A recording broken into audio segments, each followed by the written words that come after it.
La fillette de 6 ans est entrée dans le poste de police et a dit « Arrêtez ma mère ». Et la raison a choqué tout le monde. Bonjour à tous, profitez de ces moments de détente pendant que vous regardez. S'il vous plaît, arrêtez ma mère. Tout le monde dans le commissariat s'est figé à cet instant. Une petite fille d'environ 6 ans, aux longs cheveux noirs, vêtue d'un manteau de laine gris déchiré à l'épaule, s'est rencontrée un ours en peluche élimé, se tenait droite devant le bureau d'accueil. Ses yeux étaient grands, sombres et vides. « Quoi? Qu'est-ce que tu as dit, ma puce ?» L'officier de service, le lieutenant Martha River, s'est avancé et s'est agenouillé au niveau des yeux de la fillette. J'ai dit « S'il vous plaît, arrêtez ma mère ». La voix d'Elma était calme, ne tremblant pas le moins du monde. Martha a cligné des yeux. « Comment t'appelles-tu »« Alma. »« Quel âge as-tu »« J'ai 6 ans. »« Bientôt 7. Tu es venue ici toute seule ?» Alma a hoché la tête. « J'ai quitté la maison à 6h45 ce matin. Maman dormait encore. J'ai apporté le plan de la ville dans ma tête. Je l'ai mémorisé. » Un officier derrière eux s'est approché et a murmuré. « Lieutenant Martha, dois-je appeler les services de protection de l'enfance ?»« Appelez-les et amenez. » La fillette en salle d'interrogatoire. 3. Doucement. Je m'en occupe. Martha a pris la main d'Elma. « Peux-tu venir avec moi? On va parler un peu et ensuite je te donnerai un petit déjeuner. Je n'ai pas faim. J'ai mangé un morceau de pain sec avant de quitter la maison. Assez d'énergie. Tu as froid? Non. Maman dit que je dois supporter le froid. Si je frissonne, je suis faible. » Martha a soupiré et a serré plus fort la main d'Elma. Elle était glaciale, les doigts couverts de petites égratignures. Une fois les deux assises dans la salle 3, Martha a doucement sorti une fine couverture d'une armoire. « Tu veux une couverture? Je n'en ai pas besoin, d'accord. Peux-tu me dire pourquoi tu es venue au poste de police? Ma mère a commis un crime. Quel crime, Alma? Maltraitance d'enfants. Peux-tu m'en dire plus? Vous êtes une policière. Vous arrêtez les méchants, n'est-ce pas? Oui, ma mère est une méchante personne. » Martha a fait une pause de quelques secondes. « As-tu des preuves? » Alma a pointé sa joue droite. « La nuit dernière, maman m'a giflé juste ici. Pourquoi a-t-elle fait ça? Parce que j'ai dit que j'étais fatiguée et que je ne pouvais plus étudier. » Martha a regardé Alma un long moment. « Qu'est-ce que tu étudiais? » Le tableau périodique, du vocabulaire anglais avancé et la structure des cellules prokaryotes. En une nuit? Non, en 2 heures. Il me fallait 10 minutes de plus pour finir. Maman n'était pas contente. On a frappé à la porte. Une femme grande et mince, les cheveux attachés haut, portant un gilet violet, est entrée. Je suis Sophia Morgan, agent de protection de l'enfance. Puis-je entrer? Martha a hoché la tête. Alma a fixé Sophia pendant quelques secondes, puis a fait un léger signe de tête. Bonjour Alma, je suis Sophia. Je suis là pour t'aider. Peux-tu nous parler à l'officier Martha et à moi? Oui. Sophia a ouvert son carnet et a commencé à noter chaque mot. Martha a versé un verre de jus d'orange et l'a placé devant. Alma, tu veux une gorgée? Alma a pris le verre, a bu une petite gorgée puis l'a reposé de manière robotique. Sophia a demandé « Peux-tu nous dire ce que ta mère t'a fait au fil du temps ?» Elma a regardé Sophia droit dans les yeux. « Maman m'interdit de pleurer. Si je pleure, elle dit que je suis une honte, un stupide déchet. Autre chose, Alma.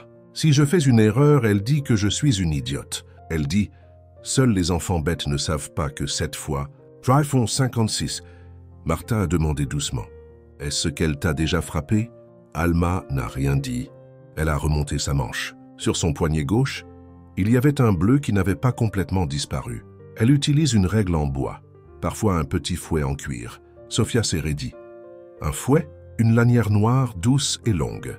Elle est accrochée dans le placard. Te souviens-tu de la première fois qu'elle t'a frappé? J'avais 3 ans. J'avais renversé un verre d'eau. Martha s'est tournée vers Sophia, à voix basse. Nous devons vérifier ça immédiatement. Où est l'appartement? Franklin Street, 8e étage, appartement 801. Sophia s'est levée. Je vais appeler le centre de soutien. Nous devons faire un rapport d'urgence et lui faire passer un examen médical. Je m'occupe des procédures policières. Martha s'est retournée vers Alma. As-tu peur que ta mère découvre que tu es venue ici? Non, parce que si elle le découvrait, je ne serais pas en vie pour revenir. Le silence a rempli la pièce. Sophia s'est retournée et s'est agenouillée doucement. Voudrais-tu t'asseoir avec moi un petit moment? Alma a hoché la tête. Elle s'est levée et s'est dirigée vers Sophia. Quand Sophia a ouvert ses bras, Alma est restée immobile. Puis, très lentement, a appuyé sa tête contre sa poitrine. « J'ai froid, en fait », a murmuré Alma. Martha a serré les poings et s'est détournée. Un instant plus tard, un autre officier est entré. Lieutenant Martha, rapport préliminaire. Personne n'a signalé la disparition de l'enfant. Pas de dossiers antérieurs de maltraitance. Le nom de la mère est Laura Foster. C'est une coach en compétences de vie assez connue sur les réseaux sociaux. Sophia a froncé les sourcils. Ce nom me dit quelque chose. Elle a une chaîne YouTube, Mère de Fer. Plus de 500 000 abonnés. Le contenu porte entièrement sur l'éducation des enfants. Avec une discipline stricte, Martha a marmonné entre ses dents. Oh mon Dieu. Sophia a baissé les yeux sur Alma. Ta mère s'appelle Laura? Alma a hoché la tête. Maman dit que la discipline mène à la grandeur. Sans elle, je deviendrais un déchet. Un officier de coordination, Daniel Anderson, a jeté un œil. Les voitures sont prêtes. Nous avons l'ordre d'inspecter l'appartement aujourd'hui. Merci Daniel. Martha a hoché la tête. J'irai avec vous. Sophia a regardé Alma. Voudrais-tu venir avec nous chez toi? Non, je ne veux pas y retourner. Martha a parlé doucement. Nous allons juste jeter un coup d'œil. Tu peux monter avec moi et tu n'auras pas à entrer. D'accord. Daniel a regardé Alma un instant. Cette gamine, on ne dirait pas du tout qu'elle a 6 ans. Martha a dit tranquillement. Elle n'a pas le droit d'être une enfant, Daniel. Alors que la voiture roulait sur la route, Alma était assise en silence, serrant l'ours en peluche auquel il manquait un œil. Elma, ton ours a un nom? A demandé Sophia. Non. Maman dit que seuls les enfants faibles parlent aux jouets. Je pense que tu es une petite fille courageuse. Non, je suis juste une enfant qui ne sait plus comment avoir peur. Alma, peux-tu m'en dire plus sur ta mère? A demandé Sophia en ajustant sa ceinture de sécurité. La fillette restait droite sur le siège arrière, sans s'appuyer contre le dossier, ses mains posées sur l'ours en peluche, comme si elle gardait un objet dangereux. Maman me fait étudier tous les jours, 6 heures, parfois 7. Daniel a jeté un regard rapide en arrière. 6 heures par jour pour une fillette de 6 ans. Depuis que j'ai 3 ans, a dit Elma sans ciller. Sophia l'a rassurée. Je t'écoute. Qu'est-ce que tu étudies? They see me this cup, a persisté. L'alphabet français, la structure des phrases en anglais avancé, les mathématiques de 3e année, la chimie de 7e année et les lois du comportement. Quelles lois? A demandé Martha depuis le siège avant. Les règles pour mériter l'amour de maman. Je dois les mémoriser. Tu t'en souviens? Alma a hoché la tête. 1. Ne pas faire d'erreur. 2. Ne pas répondre. 3. Toujours s'excuser. 4. Maman est la seule qui m'aime. Daniel a marmonné. Ça va beaucoup trop loin. Il y en a 3 autres. A poursuivi. Alma, 5. Ne regarder personne pendant plus de 2 secondes. 6. Ne faire confiance à aucun adulte sauf maman. 7. Si tu fais une erreur, prends le blâme sur toi. Alors, est-ce que ta mère t'a déjà laissé sortir? A demandé Sophia doucement. Oui, mais je devais être silencieuse. Je ne pouvais regarder personne, ni sourire, ni parler. Si quelqu'un me demandait, je devais dire que j'étais très heureuse. Martha a regardé Sophia. C'est de l'entraînement, pas de l'éducation. Daniel a plissé les yeux. Des antécédents de maladie mentale. Sophia a secoué la tête. Pas que nous sachions, mais elle a une grande influence en ligne. Certains parents appellent même Laura un modèle. C'est la partie la plus effrayante, a dit Martha amèrement. Alma a cligné des yeux. Maman dit que sans les réseaux sociaux, ce monde ne serait que des déchets. Daniel a demandé. Est-ce qu'elle enregistrait des vidéos de toi en train d'étudier? Il y a des caméras dans la maison, une dans chaque coin. Maman dit que c'est pour suivre mes progrès. Est-ce que quelqu'un a déjà visité votre maison? A demandé Sophia. Oui, un homme nommé Brandon. Maman l'appelle le caméraman principal. Mais elle ferme toujours ma porte de chambre à clé quand il vient. Ta mère t'a-t-elle déjà frappé devant quelqu'un d'autre? Non. Maman dit que l'image doit être parfaite. Elle ne me frappe que quand il n'y a personne. Sophia s'est tournée vers Martha et a murmuré « Je veux vérifier les caméras et les données. Si nous trouvons des preuves, nous pourrons éloigner Alma d'elle pour de bon. » Te souviens-tu de quelqu'un d'autre parlant à ta mère à part Brandon? A demandé Daniel à Alma. Une femme nommée Rose. Elle apportait de la nourriture à notre maison. Une femme de ménage? Non, maman ne laisse personne entrer dans la maison. Madame Rose reste à la porte. Je n'ai entendu que sa voix. Sophia a soupiré. Nous devons trouver Madame Rose. Martha s'est retournée. Alma, as-tu déjà eu l'occasion de jouer? Non, jamais. J'ai demandé à maman une fois. Elle a dit que les jeux rendent les enfants stupides. As-tu d'autres jouets à part l'ours en peluche? Non, cet ours vient de ma grand-mère qui est décédée. Maman ne le sait pas. Si elle le savait, elle le jetterait. Martha a serré la main. Je suis désolé, Alma. Alma a baissé la tête. Ce n'est pas grave. J'ai l'habitude. La voiture est entrée dans le quartier résidentiel de Franklin Street. L'immeuble blanc de 8 étages semblait étrangement silencieux. Nous allons entrer pour vérifier, a dit Martha à Sophia. Alma restera dans la voiture avec moi pendant un moment. Très bien, Sophia a hoché la tête. Daniel est sorti le premier. Je vais aller frapper. Qui êtes-vous? Laura a ouvert la porte. La voix tendue et contrôlée. Je suis le lieutenant Martha Rivers. Voici l'agent de protection de l'enfance Sophia Morgan. Nous sommes ici pour vérifier les conditions de vie d'un enfant dans cette résidence. Des enfants? Laura a haussé un sourcil. Je n'ai qu'une seule enfant et elle est en train d'étudier. La voix de Martha est devenue froide. Votre fille n'est pas ici. Elle est actuellement sous garde protectrice temporaire par la loi.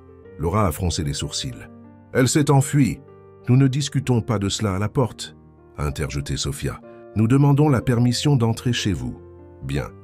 Laura s'est écartée. Je n'ai rien à cacher. L'appartement était impeccable, au point d'en être sans âme. Il n'y avait pas de tableau, pas de couleurs chaudes. Tout était dans des tons de gris, de blanc et de noir. Les meubles étaient excessivement bien rangés. Martha a jeté un coup d'œil autour d'elle. Il n'y a pas de jouets dans cette maison. Les jouets ruinent l'intellect, a répondu Laura. Sophia s'est approchée du bureau. Dessus, il y avait un emploi du temps d'études très serré, détaillé à la minute près. 5 son réveil, 6h10 hygiène, 6h20 maths, 16 en français, 16h50 chimie. C'est l'emploi du temps d'Elma, a demandé Sophia. Oui, je crois en la discipline. Y a-t-il des caméras? A demandé Martha. Bien sûr, a pointé Laura. Une dans ce coin, une dans le couloir, 2 dans la chambre. Je surveille tout pour m'assurer que mon enfant ne perd pas de temps. Nous devrons voir les données, a dit fermement Martha. Avez-vous un mandat de perquisition? Laura a levé le menton. Nous en avons un. Daniel est entré et lui a tendu le document. Laura a laissé échapper un rire sec. Vous pensez que je fais du mal à mon enfant? Je suis la meilleure des mères. J'ai sacrifié toute ma vie pour en faire un génie. Sophia a ouvert le placard. Dans le coin se trouvait un fouet en cuir enroulé avec soin, posé sur une pile de livres intitulés « Élever un enfant pour qu'il se maîtrise ». En dessous, il y avait un carnet rempli de notes. 12 janvier. Alma a dit qu'elle était fatiguée. Punition. Pas de dîner.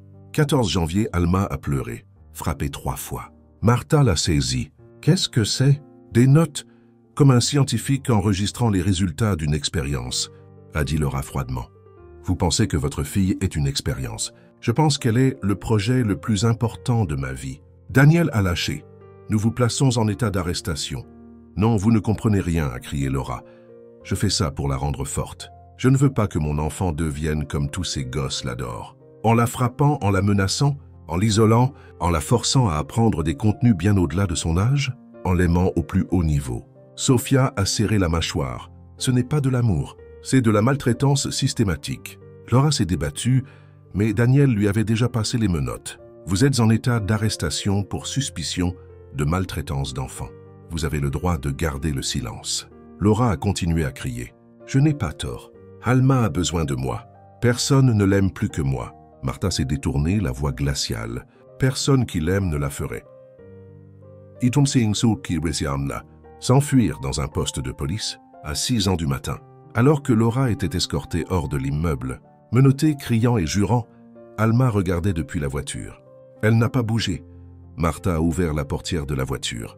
Veux-tu détourner le regard, Alma? Pas besoin. J'ai vu ce visage trop de fois. As-tu peur? Non, parce qu'elle ne peut plus me frapper. Sophia s'est penchée, je te le promets. Personne ne te fera plus jamais de mal. Elma a seulement fait un petit signe de tête. Alma, aujourd'hui, j'aimerais t'interroger un peu plus sur la maison où tu vivais avec ta mère. Es-tu prête? Sophia était assise à côté d'Alma, dans la salle d'interrogatoire du Centre de protection de l'enfance. Alma a hoché la tête. Oui. Qu'y avait-il à l'intérieur de l'appartement? Des livres. Beaucoup de livres. 3 grandes étagères. Un bureau. 2 chaises. Une caméra au plafond de la salle d'études. Une au plafond de la chambre. Pourquoi ta mère a-t-elle installé des caméras? Pour savoir ce que je faisais. Si je regardais par la fenêtre, elle parlait à travers un haut-parleur, depuis l'autre pièce, et disait « Concentre-toi sur ta leçon ». Si je m'endormais en dehors des heures prévues, elle me réveillait avec une sirène. Une sirène? Elle a mis un mini haut-parleur dans la chambre. Si je dormais tard, la sirène jouait un son de camion de pompiers. Elle disait que c'était de l'entraînement au réflexe conditionné. Sophia a jeté un coup d'œil à Martha, qui était assise derrière elle, serrant fermement son stylo. « Avais-tu des pauses entre les sessions d'études ?» a continué Sophia. « Oui, 5 minutes toutes les heures. Maman appelait ça une pause tactique, mais je ne pouvais pas m'allonger, boire de l'eau ou manger. Je devais juste me tenir debout et fixer le mur blanc pour réinitialiser mon esprit. As-tu déjà dit à ta mère que tu étais fatigué? Oui, quand j'avais 4 ans et demi. Et qu'a-t-elle dit? Que être fatigué signifie que je suis un échec. Elle a dit, les faibles sont fatigués. Les forts surmontent la fatigue. Daniel, qui était également présent pour l'entretien, a interjeté. Alma, est-ce que ta mère t'a déjà prise dans ses bras? Non. T'a-t-elle déjà raconté des histoires au coucher? Non. T'a-t-elle déjà dit qu'elle t'aimait? Oui, mais seulement si j'obtenais 100% dans mes études. Chaque fois que j'obtenais 10 sur 10 pour 10 leçons d'affilée, elle disait « Je t'aime ». Si j'en avais une de fausse, elle ne le disait pas. Martha est restée silencieuse un moment, puis a demandé doucement « Et si tu n'obtenais pas un score parfait ?» Elle écrivait sur le tableau « Tu n'es pas digne d'amour ». Sophia a pris une profonde inspiration. « As-tu déjà pu jouer à quelque chose? J'ai vu une fois une image d'un jeu, une image dans une leçon de lecture en anglais. Maman m'a montré l'image. Puis a dit « Voilà ce qui ruine le cerveau d'un enfant. As-tu déjà demandé à ta mère pourquoi tu ne pouvais pas jouer? » Elle a dit « Ce monde n'est pas pour les enfants faibles qui aiment jouer. C'est pour les meilleurs. Et tu es la meilleure. Et toi? As-tu jamais cru cela, Alma? » a demandé Martha. « Oui, avant. Et maintenant? » « Maintenant, je ne sais plus. » Daniel a soudainement demandé « As-tu déjà voulu t'enfuir? » « Oui, depuis que j'ai 5 ans. »« Pourquoi ne l'as-tu pas fait? » « Parce que maman a installé une serrure à combinaison sur la porte. Je ne connaissais pas le code. Seulement quand elle dormait profondément. Je pouvais défaire le loquet de sécurité. C'était le matin où tu es venu au poste de police. Oui. Sophia a sorti une feuille de papier vierge. Peux-tu dessiner la pièce où tu vivais? Alma a pris le crayon et a soigneusement dessiné un bureau, 3 étagères, de minuscules caméras dans les coins du plafond et un tableau noir avec une écriture en gras. Tu es née pour être excellente. Tu n'es pas autorisée à être moyenne. C'est réel? A froncé les sourcils Daniel. Il y a un tableau comme ça. Je le lis tous les matins en me réveillant. Où est ton lit? A demandé Sophia. Il n'y a pas de lit. Maman disait que les lits rendent les gens dépendants. Je dors sur un tapis dur avec une seule couverture. Pourquoi? Maman disait que pour endurcir l'esprit, il faut endurcir le dos. Martha a agrippé le dossier dans ses mains. Je n'ai jamais vu une méthode d'éducation aussi horrible. Peux-tu nous parler de ta routine matinale, Alma? A demandé Sophia. Je me réveille à 6h01. Je dois rester immobile pendant 3 minutes pour activer ma volonté, puis me brosser les dents pendant exactement 2 minutes et 30 secondes. Me laver le visage à l'eau froide. Si j'ai ne serait-ce qu'une seconde de retard, maman me fait écrire 50 fois. Je ne me contrôle pas, donc je ne mérite pas d'être aimé. Tu as écrit ça souvent, 2 fois par semaine. Et pour le petit déjeuner, du pain sec ou des flocons d'avoine sans sucre. Si je n'avais pas mémorisé la leçon précédente, maman sautait mon petit déjeuner. Elle ne te laissait pas manger? Non. Daniel a doucement tapoté la table. Je n'arrive pas à comprendre cette femme, a murmuré Martha. Elle a transformé l'éducation en torture psychologique. As-tu déjà vu quelqu'un d'autre dans la maison à part ta mère? A demandé à nouveau Sophia. Non. Maman disait que les étrangers empoisonneraient l'âme. Je n'avais pas d'amis. Aucun voisin ne me parlait. Te sentais-tu parfois triste, Alma? Je ne sais pas ce que c'est que d'être triste. Tu n'as jamais pleuré? Chaque fois que je pleurais, maman l'enregistrait. Puis elle me le faisait écouter. Puis elle demandait « Entends-tu à quel point tu as l'air stupide et faible ?» Martha a marmonné pour elle-même. C'est de la violence psychologique, pas de l'éducation. Sophia a doucement posé une main sur l'épaule d'Elma. Te souviens-tu de la dernière fois où tu as été malade? Quand j'avais 6 ans, j'avais une légère fièvre. Maman ne m'a pas laissé prendre de médicaments. Elle a dit « Ton système immunitaire doit s'entraîner ». J'ai dû étudier comme d'habitude. Si je m'affaissais sur le bureau, elle l'enregistrait et me le faisait regarder le soir même. Qu'est-ce qu'elle faisait de ces vidéos? Je ne sais pas. Une fois, je l'ai entendu dire à M. Brandon « Ce clip a besoin d'un segment de l'enfant qui somnole pour montrer les conséquences de la faiblesse. » Sophia s'est tournée vers Martha. « Je pense que nous devons accéder aux données de son ordinateur. » Daniel a hoché la tête. Je l'ai déjà envoyé à l'équipe de criminalistique numérique. Ils extraient tout. As-tu déjà souhaité vivre ailleurs? A demandé Sofia à Alma. Alma est restée silencieuse un long moment, puis a dit lentement « J'imaginais parfois que si j'étais quelque part avec des couleurs, avec des arbres, avec des rires, peut-être que je ne sentirais pas mon cœur se briser chaque fois que j'entendais les pas de maman. Ton cœur se brisait quand tu l'entendais. Je ne sais pas comment ça s'appelle, mais mon cœur battait très fort et j'avais envie de vomir. Depuis combien de temps vis-tu comme ça? Je ne me souviens pas. Peut-être toute ma vie. » Martha n'a rien dit. Elle s'est levée et a quitté silencieusement la pièce. Sofia a serré Alma dans ses bras. « Tu es une fille très courageuse. Très courageuse. » Alma n'a pas répondu. Elle a simplement posé sa tête sur l'épaule de Sofia, fermant les yeux pour la première fois. « Je sais que la journée n'a pas été facile pour toi, » a commencé doucement Sofia. « Mais si tu es prête, peux-tu me parler de la dernière nuit avant que tu quittes ta maison ?» Alma a baissé les yeux sur son ours en peluche. C'était dimanche soir. Que s'est-il passé? Je ne voulais plus étudier. Sofia a lentement hoché la tête. Pourquoi pas? J'étais trop fatiguée. J'avais sommeil. Je ne pouvais même plus voir les lettres sur la page. Mes yeux me brûlaient. Et tu l'as dit à ta mère. J'ai dit, « Maman, je ne peux plus étudier aujourd'hui. Est-ce que je peux rattraper demain ?» Daniel, qui s'était porté volontaire pour enregistrer l'interview, a froncé les sourcils. Et comment a-t-elle réagi? Je n'ai même pas fini la phrase. Elle a fermé le livre, puis est allée dans la cuisine. Pour faire quoi? Elle a coupé le cordon du chargeur de l'ordinateur. Le blanc, qu'a-t-elle dit? A interrompu Martha. Alma a pris une profonde inspiration. Elle a dit, « Tu essaies de devenir un de ces enfants pourris qu'on voit dehors. Je vais t'attacher jusqu'à ce que tu comprennes ce qu'est la discipline. » La voix de Sofia s'est brisée. Elle a vraiment essayé de t'attacher avec le cordon. Elle l'a enroulé autour de mes poignets, a tiré fort, mais le cordon n'était pas assez long. « T'es-tu débattu ?» a demandé Daniel. « J'ai juste pleuré. » Maman a crié, « Ne pleure pas. Seuls les animaux gémissent parce qu'ils doivent apprendre. » Puis elle a jeté le cordon par terre. Elle est allée dans sa chambre et a claqué la porte. Martha a serré la mâchoire. Elle ne t'a pas frappé à ce moment-là, non. Mais maman a dit, « Si demain tu n'as toujours pas mémorisé ta leçon, je t'attacherai pour de bon. Et cette fois, j'utiliserai un cordon plus solide. » Sofia est restée silencieuse un moment avant de demander, « Qu'as-tu fait après ?» Je n'ai pas osé dormir. J'avais peur qu'elle revienne. J'ai rampé silencieusement dans l'armoire. Je me suis assise entre les manteaux. J'ai tenu mon ours en peluche dans mes mains. Puis je me suis endormie. « Avais-tu froid ?» a demandé Martha. « Oui, mais si je pleurais, maman m'entendrait. » Je n'osais pas pleurer. Daniel était stupéfait. Une fillette de 6 ans qui se cache dans un placard pour dormir, de peur d'être attachée avec un cordon de chargeur. Mon Dieu. J'ai dormi assise, a continué Alma. Maman ne m'a jamais laissé m'allonger sans permission. Alors, qu'as-tu fait le lendemain matin? A demandé Sofia. Je me suis réveillée alors qu'il faisait encore nuit. J'ai marché très doucement. Maman dormait encore. J'ai attrapé mon manteau, mon ours en peluche et je suis sortie. Je me suis souvenu du plan de la ville que maman m'avait appris. J'ai marché tout droit jusqu'au poste de police. N'avais-tu pas peur de te perdre? Non. J'ai mémorisé le nom de chaque rue. Maman a dit, ne compte sur personne. Sauve-toi toi-même. Tu t'es vraiment sauvé toi-même, a murmuré Martha. Alma a levé les yeux vers elle. Mais pourquoi ai-je encore peur?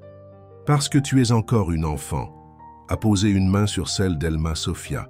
Tu as le droit d'avoir peur.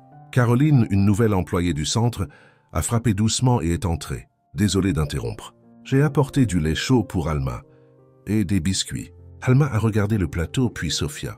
Tu peux manger si tu veux. Personne ne te force. Personne ne te note. Sofia a souri. Et si je laisse tomber quelque chose? Ce n'est pas grave, a souri chaleureusement Caroline. Si tu le laisses tomber, je t'aiderai à nettoyer. Alma a prudemment pris le verre de lait. Elle a bu une petite gorgée, puis a pris une petite bouchée du biscuit. C'est bon? A demandé doucement Martha. Alma a hoché la tête. Maman ne m'a jamais laissé manger de biscuits. Caroline a fait une pause, puis a demandé doucement. Es-tu allergique à quelque chose? Non. Maman ne me donnait que de la bouillie, des légumes bouillis et de l'eau. Daniel a demandé. Elle ne t'a jamais emmené chez le médecin? Non, a dit maman. Les médecins ne sont que des vendeurs de médicaments. Sofia a expiré doucement. Elle ne la contrôlait pas seulement sur le plan scolaire, mais aussi son corps et sa santé. Une fois j'ai eu de la fièvre, a dit Alma tranquillement. Maman m'a fait asseoir dans une baignoire d'eau, froide pour réduire la chaleur par la discipline. Quoi? A haleté Martha.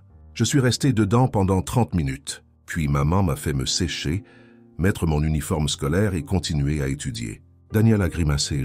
J'ai besoin de sortir quelques minutes. Il s'est levé brusquement et a quitté la pièce, incapable de cacher sa colère. Caroline s'est approchée, s'asseyant à côté d'Alma. Je m'appelle Caroline, je suis là tous les jours. Si jamais tu as besoin de quelqu'un pour raconter des histoires, dessiner ou manger des biscuits avec toi, tu peux venir me voir. Ai-je le droit de dessiner? Bien sûr. Tout ce que tu veux, même si ce n'est pas joli. Caroline lui a adressé un doux sourire. Il n'y a pas de dessin moche. Alma a légèrement hoché la tête. Alors je veux dessiner l'armoire. L'armoire où j'ai dormi pour la dernière fois. Sophia a levé les yeux vers Caroline, les yeux humides de larmes. Caroline a posé sa main sur l'épaule d'Alma. Je t'apporterai du papier à dessin après ça. D'accord. Oui, Martha a pris la parole. Nous venons de recevoir un rapport sur l'ordinateur de Laura.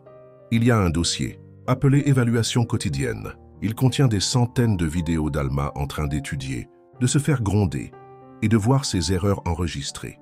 Il y a même une liste de schémas de pensée soi-disant dangereux. Sophia a demandé qu'est-ce qu'elle prévoyait de faire avec tout ça. Pas clair. Mais dans ses emails, il y a un brouillon de messages à un éditeur. L'objet est projet de livre, entraîner un enfant génie, un journal de discipline. Caroline n'a pas pu se retenir. Elle a traité cette petite fille comme un projet de construction. Martha a continué. Il y a un enregistrement, audio d'elle criant. Rien n'est de la maltraitance. Si le but est la grandeur. Sophia a serré la main d'Alma. Tu n'as besoin de devenir rien. Tu as seulement besoin d'être toi-même. Je ne sais pas ce qu'est moi-même, a murmuré Alma. Alors nous commencerons à le découvrir ensemble, a souri Caroline en lui tapotant doucement le dos. Comment puis-je commencer? En mangeant des biscuits, en faisant des dessins, en te promenant et en dormant sans entendre de bruit de pas, a répondu Sophia. Je peux essayer. Caroline a tendu une serviette à Alma. Personne ici ne te note. Souviens-toi de ça. Alma a hoché la tête. Pour la première fois, ses yeux n'étaient pas complètement vides. Lieutenant Martha, nous avons terminé l'extraction des données du disque dur de Laura Foster. Ryan Grant, l'agent de la criminalistique numérique, est entré dans la salle de réunion avec un épais dossier. Des vidéos très incriminantes, a demandé Martha sans quitter des yeux Alma, qui dessinait tranquillement dans le coin. Oui, beaucoup.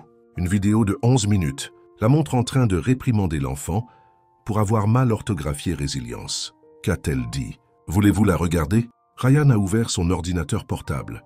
Non, lisez simplement la transcription. Ryan a ouvert son carnet. Voici un segment. Tu es inutile. 6 ans, et tu orthographies toujours mal un mot aussi basique. Sais-tu combien d'années j'ai passé à t'entraîner? Tu es un déchet. Caroline, qui écoutait de l'autre côté de la pièce, a frissonné. Oh mon Dieu! Puis Ryan a continué. Elle a fait tenir Alma les bras en l'air pendant 10 minutes. Quand elle les a baissés d'épuisement, Laura l'a fouetté sur le haut du bras en disant « Les faibles n'ont pas le droit de faire des erreurs ». Martha a serré les poings. Cette seule vidéo constitue à la fois une violence psychologique et physique. Il y a aussi une partie où elle tourne la caméra sur elle-même et dit « C'est ainsi que l'on construit la résilience. Si vous êtes faible, n'ayez pas d'enfant ». Sophia a hoché la tête. Elle n'est pas seulement abusive, elle promeut un modèle parental déformé. Sur l'ordinateur portable, il y a aussi un email à un conférencier nommé Alexander Scott. Elle a écrit « Je peux prouver que la discipline absolue est la clé pour élever la prochaine génération de leaders. Des leaders élevés en écrasant leur enfance », a raillé Martha. « Des nouvelles de l'homme nommé Brandon ?» a demandé Sophia. « Nous l'avons contacté. C'est un vidéaste indépendant qui filmait les sessions d'entraînement de Laura pour les réseaux sociaux. Il prétend n'avoir jamais filmé à l'intérieur de la chambre. Mais nous avons trouvé une vidéo sur l'appareil de Laura. Des images d'Alma pleurant en étudiant, filmées en secret, sans permission. Donc il savait et est resté silencieux. Ryan a confirmé. Nous préparons également un dossier pénal pour lui. Caroline est entrée et s'est assise à côté de Sophia. Alma a demandé si elle pouvait envoyer son ours en peluche se faire laver. Elle a peur que sa mère la punisse si l'ours perd sa vieille odeur. Sophia a hoché la tête. Dis-lui qu'ici, tout peut recommencer à zéro. Ryan a ouvert un autre document. Nous avons également trouvé un journal de punition hebdomadaire. Par exemple, lundi, mot nouveau mal orthographié, punition, position assise pendant 20 minutes. Mercredi, n'a pas réussi à se souvenir des nombres premiers, pas de lait autorisé. Cet enfant vivait comme une prisonnière, a murmuré Martha. Non, les prisonniers ont du temps de loisir, a dit Sophia tranquillement. Comment Laura a-t-elle réagi en garde à vue, a demandé Ryan. Elle a pleuré mais pas de regret. Elle s'inquiétait pour son image. Elle n'arrêtait pas de demander si quelqu'un enregistrait ou si ça passerait aux informations. Martha a secoué la tête. Devrais-je enquêter sur ses comptes de réseaux sociaux, a continué Ryan.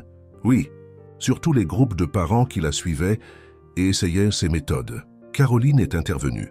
Il y avait vraiment des gens qui suivaient ça?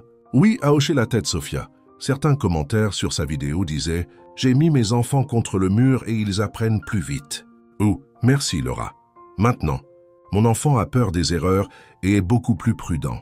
Si ce n'était pas pour Alma, elle aurait pu devenir une gourou de l'éducation légitime, a marmonné Ryan. Mais Alma a été assez courageuse pour tout briser, a dit Martha, regardant toujours la petite fille dessiner un mur plein de cordons. Le lendemain matin, dans la zone de réception du centre, une femme âgée nommée Rose Franklin, qui livrait autrefois des provisions chez Laura, a été invitée à entrer. Sophia a commencé. « Êtes-vous Rose? Vous livriez de la nourriture à l'appartement 801, n'est-ce beau? » Oui, je livrais chaque semaine. Une femme venait toujours à la porte. « Je n'ai jamais vu personne d'autre. Avez-vous déjà vu un enfant? » Juste un aperçu, très petite, se tenant très droite. Ne m'a jamais regardé, n'a jamais souri. « Avez-vous remarqué quelque chose d'étrange? » La maison était étrangement silencieuse. Pas de bruit de télévision, pas de voix. La porte en métal était toujours verrouillée. Ouverte juste assez pour recevoir les provisions. Avez-vous déjà entendu des cris à l'intérieur? Oui, une fois j'ai livré en retard. J'ai entendu un enfant crier. Je suis désolé. Je suis désolé. S'il te plaît, ne me frappe pas. Mais j'ai pensé que je l'avais peut-être imaginé. Martha a hoché la tête, son expression froide. Vous ne l'avez pas imaginé. Oh mon Dieu, a murmuré Rose en tremblant. Merci d'être venue. Vous pouvez y aller, a dit Sophia. Rose a incliné la tête, n'a pas dit un mot de plus, et est sortie lentement à reculons, les yeux écarquillés de choc. Dans la chambre des enfants, Caroline pliait du papier avec Alma. « Qu'est-ce que tu dessines aujourd'hui » a demandé Caroline. « Je dessine la main de ma mère tenant le cordon du chargeur. » Caroline a fait une pause. « Et où es-tu dans le dessin ?»« Dans le placard, derrière les manteaux. Il y a une petite fente de lumière. Voudrais-tu dessiner autre chose ?»« J'apprends à dessiner la lumière. » « La lumière. Parce que s'il y a de la lumière, ça veut dire que je ne suis pas encore morte. » La voix de Caroline s'est étranglée. « Tu pensais que tu pouvais mourir ?» Oui, une fois maman a dit, « Si tu ne peux pas apprendre, tu mourras comme ton père. » Ton père, je ne l'ai jamais rencontré. Maman a dit qu'il était faible et qu'il est mort de stupidité. Sophia est intervenue juste à temps, écoutant silencieusement chaque mot. « Alma, tu n'as pas à être comme quelqu'un d'autre. Je sais, mais si je ne suis comme personne, alors qui suis-je?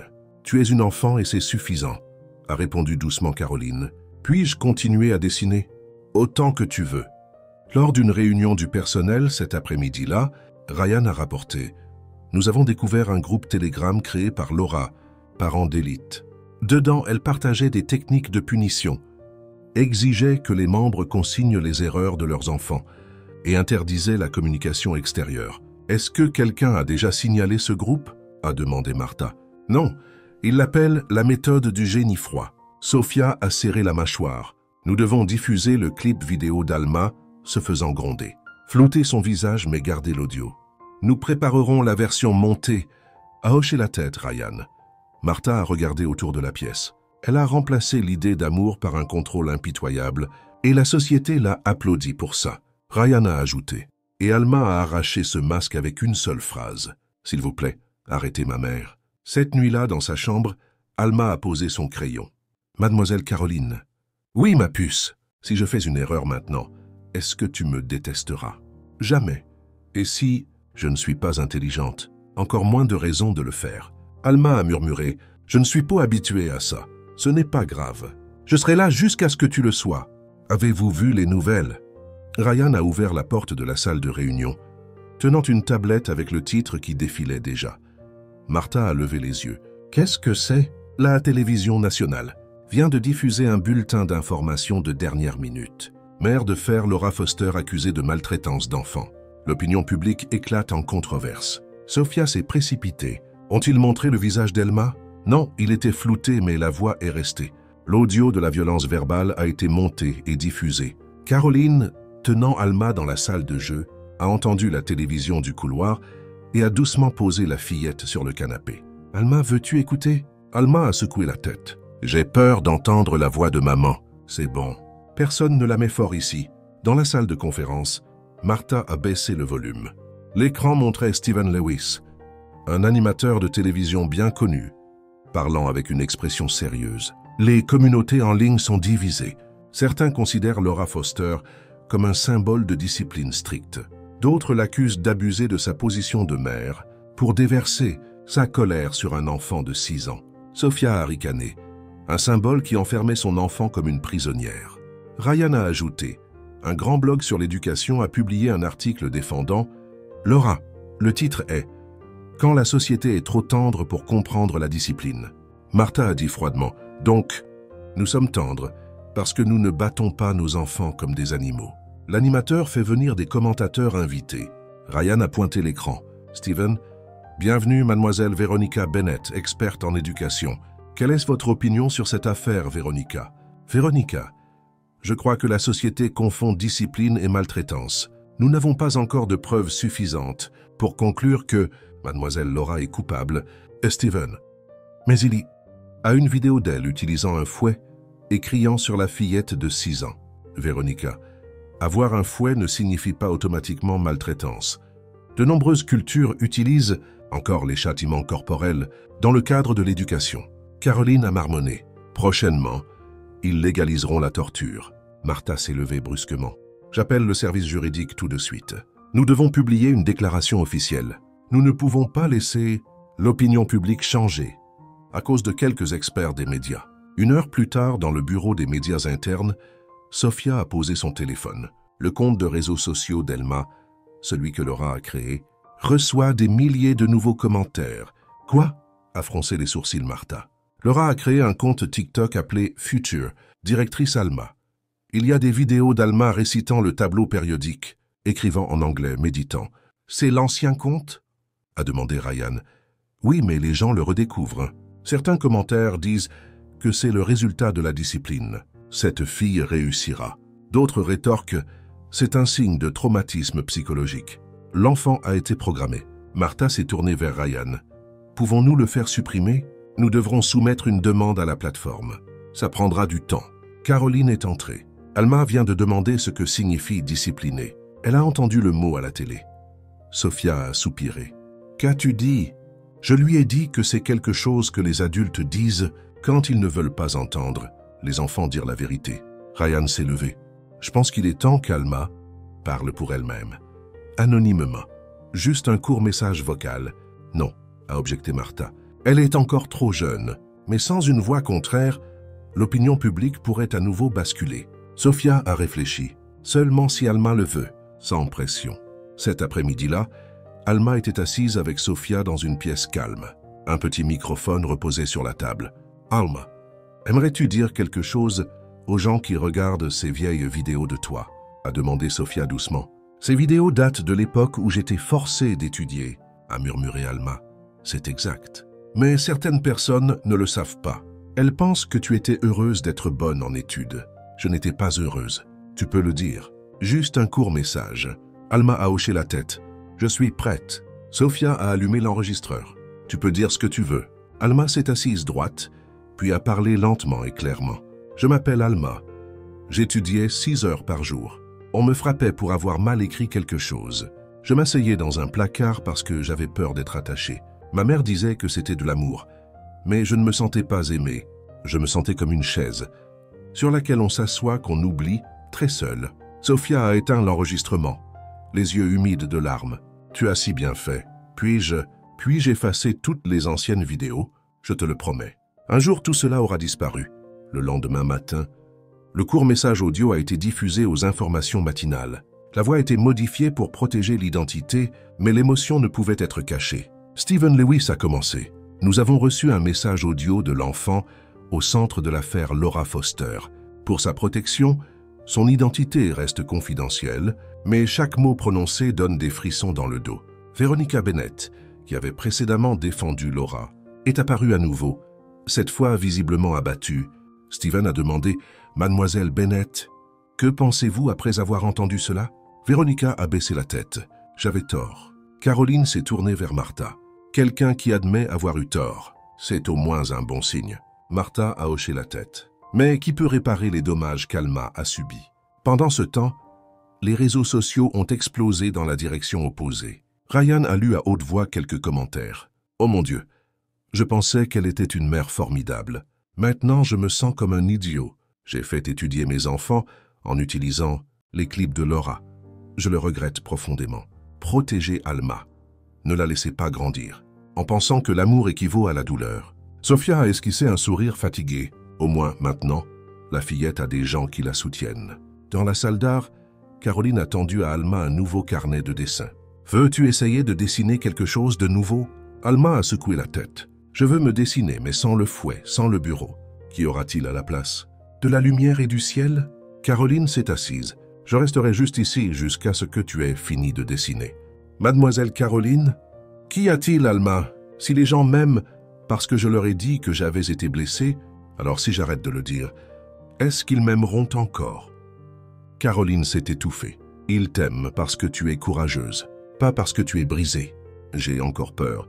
Je sais, mais à partir de maintenant, tu n'es plus seule. » Alma n'a pas parlé de toute la matinée, a dit Caroline à Sophia dans la salle d'observation. Elle ne parle pas, ne mange pas, ne sourit pas, ne dessine même pas. « A-t-elle vu les nouvelles d'hier soir ?» a demandé Martha. « Non, nous avons essayé de la protéger, » a répondu Caroline.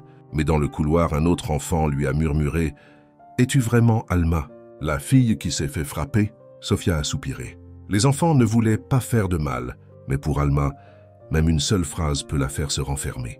Ryan est entré de la pièce adjacente. « J'ai une mise à jour. » L'avocat de Laura Foster a demandé une libération sous caution, invoquant un trouble de l'anxiété. Martha a froncé les sourcils. Le tribunal l'envisage-t-il? Pas encore. Mais la colère du public grandit à nouveau. Certains groupes de parents accusent le système, disant que l'enfant était trop faible. C'est pourquoi elle s'est sentie maltraitée. Trop faible? Caroline s'est levée d'un bond. Qui est assez fort pour être traité d'inutile tous les jours? Sophia a posé une main sur son épaule. Reste calme. Alma a besoin de nous, bien ancrés. La fille s'enferme dans une pièce invisible, a murmuré Caroline. Cet après-midi-là, Alma était assise seule dans la salle de jeu où le soleil de fin de journée filtrait à travers la vitre comme des taches de mémoire. Caroline est entrée en portant une boîte de crayons de couleur. « Aimerais-tu colorier ?» Alma a secoué la tête. « Dessiner ?» Elle a secoué la tête. « Veux-tu que je m'assoie avec toi ?» Silence. Caroline s'est assise à côté d'elle, sans un mot de plus. Après un long moment, Alma a demandé tranquillement. « Est-ce que cette pièce a des caméras ?» Non, personne ici ne te surveille. Et si je crie? Est-ce que quelqu'un m'entendra? Oui, moi, Sophia, Martha, les gens qui t'aiment. Alma est restée silencieuse un long moment, puis a soudainement demandé « Si je fais quelque chose de mal, est-ce que quelqu'un me punira? Non. Si je dessine quelque chose de laid, est-ce que quelqu'un me criera dessus? Non. Si je ne suis pas intelligente, est-ce que quelqu'un me détestera? » Caroline s'est tournée et l'a regardée droit dans les yeux. « Non, Alma, tu peux être qui tu veux. Que tu sois intelligente ou non, tu es toujours aimée. Je ne comprends pas. C'est normal. Comprendre prend du temps. Mais je serai là à attendre jusqu'à ce que tu comprennes. » Alma a serré fermement son ours en peluche et a murmuré. « Je suis si fatiguée, mais j'ai peur de dormir. Pourquoi? J'ai peur qu'en me réveillant, maman soit debout à côté du lit. » Caroline n'a pas répondu. Elle a tranquillement déplié une couverture douce et l'a posée sur les épaules d'Alma. « Tu peux fermer les yeux. Je veillerai. » Cette nuit-là, dans la salle de réunion, Martha a posé un fax sur la table. Demande de libération sous caution refusée. Laura restera en détention en attendant son procès. La première audience est prévue dans 2 semaines. Ryan a hoché la tête.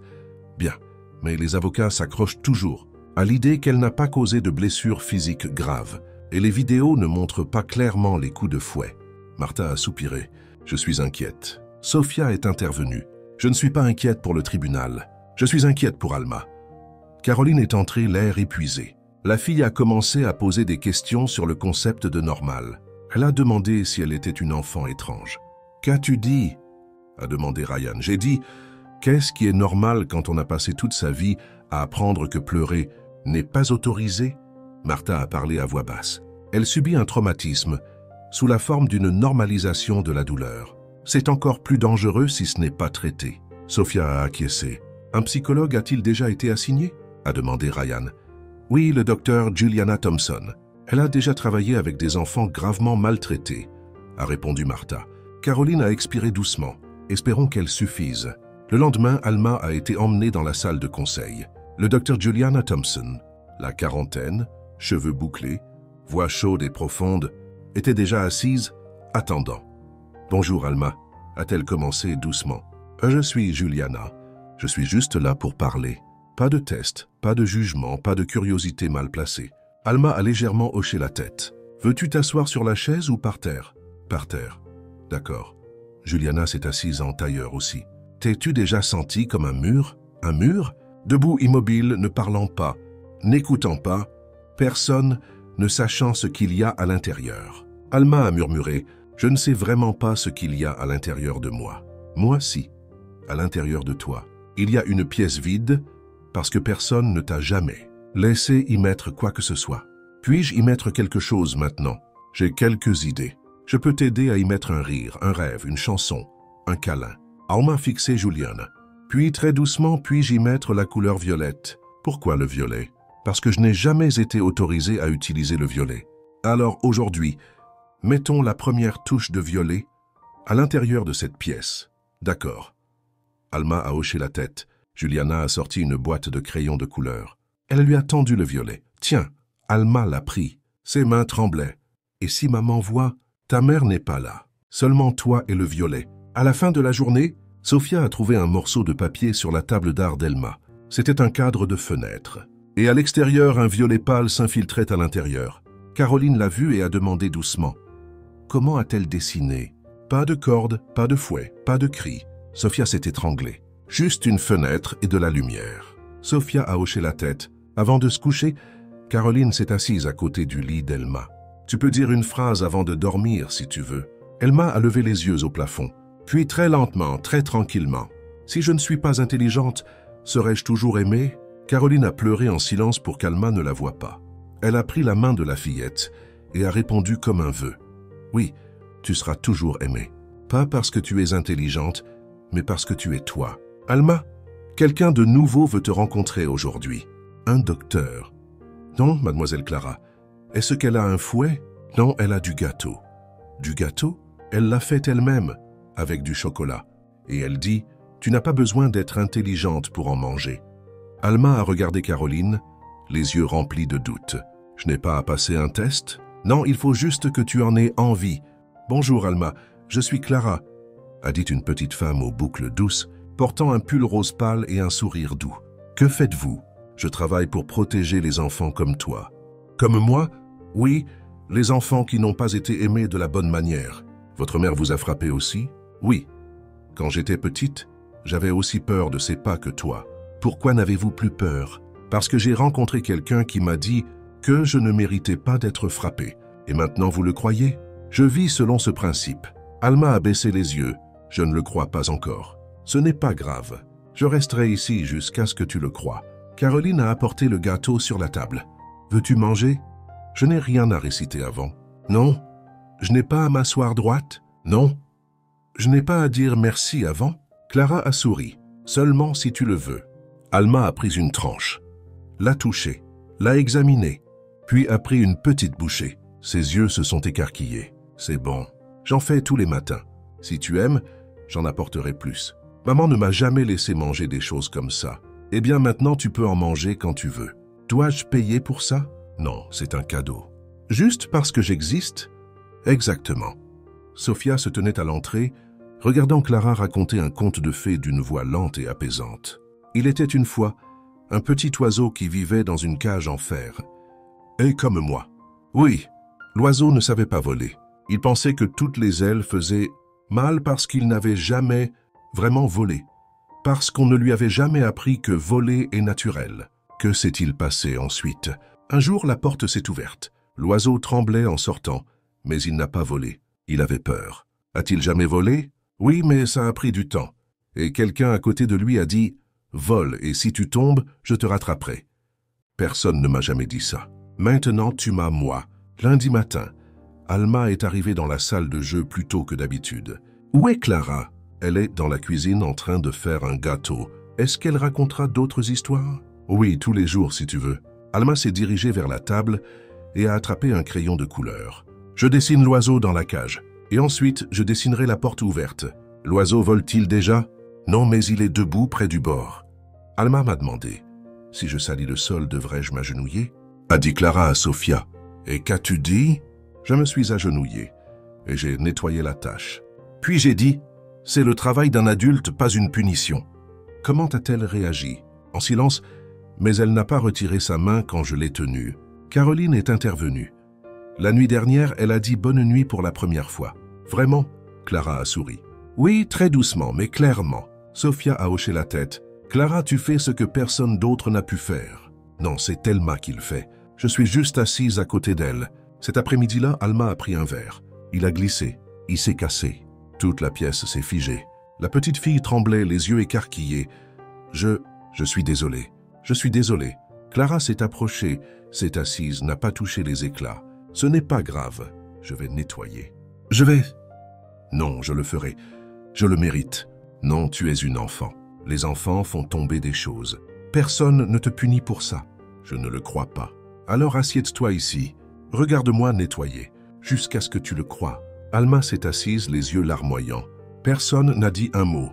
Quand le dernier éclat a été ramassé, Clara s'est tournée vers elle. « Veux-tu un câlin ?»« J'ai le droit ?» Oui. Alma a hoché la tête. Clara a ouvert ses bras. La fillette a couru dedans en sanglotant. Pour la première fois, Elma a pleuré. J'ai si peur. Pleure. Personne ici n'interdit les larmes. Cette nuit-là, Alma a tendu un dessin à Clara. Qu'est-ce que c'est? Mon dessin. Clara l'a déplié. Un ciel, un petit oiseau debout sur une branche, et loin en arrière-plan, une cage brisée. Qui est l'oiseau? Moi et l'autre? C'est toi. Alma a montré un cercle à proximité, avec des cheveux bouclés et un bras tendu. Qu'est-ce qui est écrit ici? Je veux rester avec mademoiselle Clara pour toujours. Clara a serré Alma fort dans ses bras. Je le veux aussi. Dans la salle de réunion, Martha a posé un nouveau dossier sur la table. L'avocat de Laura a abandonné une partie de sa défense. La pression publique est écrasante. Y a-t-il déjà une sentence préliminaire? A demandé Ryan. Pas encore. Mais l'accusation recommande 8 ans de prison, plus une ordonnance restrictive contre Alma jusqu'à ses 18 ans. Caroline a hoché la tête. Alors Alma est en sécurité? Pas encore, a dit Martha sérieusement. Il reste une étape. Décider qui sera son tuteur légal. Sophia a jeté un coup d'œil à Clara. As-tu soumis ta demande d'adoption? Oui, je peux prendre soin d'elle. Et nous avons toutes les raisons de croire que tu es la meilleure personne. Un souris, Martha. Ryan a feuilleté le dossier. Il y aura encore des évaluations psychologiques, des conditions de vie. Je suis prête pour chaque test, a dit fermement Clara. La semaine suivante, Alma tenait la main de Clara alors qu'elles entraient dans une réunion avec l'agent de la protection de l'enfance. « Veux-tu vivre avec mademoiselle Clara ?» a demandé l'agent. « Oui, pourquoi? Parce que quand je suis avec elle, je n'ai pas besoin d'être intelligente. J'ai juste besoin d'être moi. Et comment te sens-tu? » Aimée. L'agent a hoché la tête et l'a noté dans le dossier. Plus tard dans la journée, Clara a sorti un petit gâteau de son sac avec Alma, écrit en glaçage blanc. « Sais-tu ce que c'est aujourd'hui? » Non. Aujourd'hui, c'est le jour où tu recommences. Recommencer quoi? Commencer à vivre comme une vraie enfant. Alma a souri. Puis-je souffler la bougie? Oui. Puis-je faire un vœu? N'importe quel vœu, alors. Je souhaite rester avec mademoiselle Clara pour toujours. Clara s'est penchée. Je le souhaite aussi. Alma, veux-tu venir au tribunal avec moi? A demandé Clara en attachant les cheveux de la fillette. Avec un chouchou en forme de fleur de lilas. Est-ce que le tribunal, c'est comme l'école? Non. Personne ne pose de questions. Mais ils parleront de toi. Dois-je répondre? Non. Assieds-toi simplement à côté de moi. Et si maman est là aussi, je m'assiérai entre vous deux, et elle ne s'approchera pas de toi. Alma est restée silencieuse un moment, puis a dit doucement, « J'irai, on y va ?» Caroline a hoché la tête vers Clara. Martha et Ryan sont déjà à l'intérieur. La place d'Elma est au premier rang. Merci. Clara a tenu la main d'Elma. Tout ira bien. Tu t'es habillée aujourd'hui, a murmuré Elma, parce qu'aujourd'hui c'est ta victoire. Dans la salle d'audience, Laura Foster était assise de l'autre côté de l'allée, les cheveux tirés en un chignon serré, l'expression calme au point d'en être froide. Quand elle a vu Alma entrer, elle a pincé les lèvres, mais n'a montré aucune émotion. Clara a serré fermement la main de la fillette. Alma s'est tenue droite, un vieux réflexe revenant, puis a reculé et s'est appuyée contre Clara. « C'est bon », a murmuré Clara. « Tu n'as rien à prouver. Sois juste là. » Le juge a frappé avec son marteau. L'audience a commencé. Le procureur s'est levé. « Votre honneur, aujourd'hui nous présentons un cas grave de maltraitance physique et psychologique d'une mineure par l'accusée, Laura Foster. Nous avons des preuves vidéo, des témoignages, des dossiers médicaux et surtout une confession indirecte de l'accusée elle-même dans une lettre à un éditeur. L'avocat de Laura a objecté. Une lettre non envoyée ne constitue pas une preuve recevable. Le juge a interrompu. Le tribunal examinera. Procédé. Ryan a pris la parole à la barre. J'ai personnellement extrait les données de l'ordinateur de l'accusé. La vidéo la montre utilisant un fouet, restreignant la nourriture, surveillant l'enfant par des caméras. Il y avait un journal détaillé des punitions quotidiennes. Sophia a présenté le rapport psychologique. L'enfant présente des symptômes de traumatisme prolongé. Elle ne peut pas faire la distinction entre l'amour et la punition.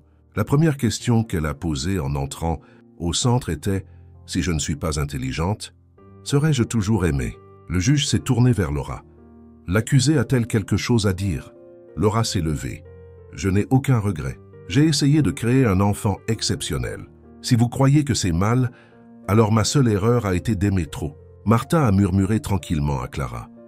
Elle ne comprend pas ce qu'est l'amour. Procureur, l'accusé vient d'assimiler un comportement de contrôle à de l'amour. Le tribunal devrait considérer le risque de récidive. Alma a serré fermement la main de Clara. Mademoiselle Clara, si maman va en prison, est-ce qu'elle se fera frapper aussi? Non. Mais elle apprendra que personne n'a le droit de frapper une autre personne, pas même une mère. 1 heure plus tard, le juge est revenu après délibération. Après examen de toutes les preuves, le tribunal déclare l'accusée, Laura Foster, coupable de maltraitance d'enfants. Elle est condamnée à 8 ans de prison et il lui est interdit de contacter la victime pour une période indéterminée. À compter d'aujourd'hui, Laura a bondi. Je suis la meilleure des mères.